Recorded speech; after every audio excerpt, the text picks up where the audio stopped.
চট্টগ্রামের বাঁশখালী উপজেলার শেখেরখিল ইউনিয়নের ৮ নং ওয়ার্ডের কোনাখালী স্বপ্নের রাস্তা এখন দৃশ্যমান। প্রতিনিধি নজরুল ইসলাম শিকদার জানান, বাঁশখালী উপজেলা বিএনপির সাবেক সদস্য নজরুল ইসলাম বাবুলের অক্লান্ত পরিশ্রম ও সার্বিক সহযোগিতায় উপজেলা উন্নয়ন ফান্ড থেকে দীর্ঘ ৮ সেন্ট ব্রিক সলিড কাজ সরকারের ২ মাসের মাথায় সম্পূর্ণ করে জনগণের কাছে প্রশংসায় ভাসছেন নজরুল ইসলাম বাবুল।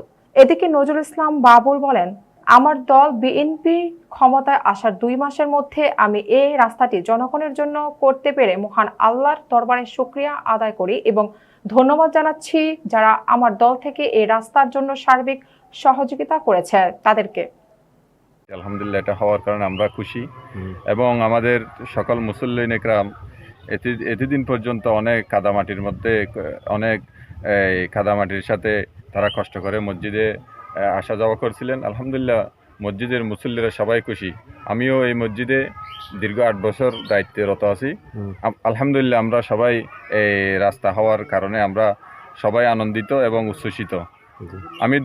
আমি বিশেষ করে ধন্যবাদ জানাই আমাদের নজরুল ইসলাম বাবুল ভাই। ওনার তত্ত্বাবধানে, ওনার সার্বিক সহযোগিতা আমরা এই রাস্তাটি পেয়েছি। ওনাকে আমরা আন্তরিকভাবে ধন্যবাদ জানাই। আমাদের এলাকার কৃতি সন্তান জনাব নজরুল ইসলাম বাবুল যুবদলের সভাপতি, উনি আজীবন মানুষের জন্য সাহায্য সহযোগিতার জন্য জীবনটা একদম উৎসর্গ করেছেন।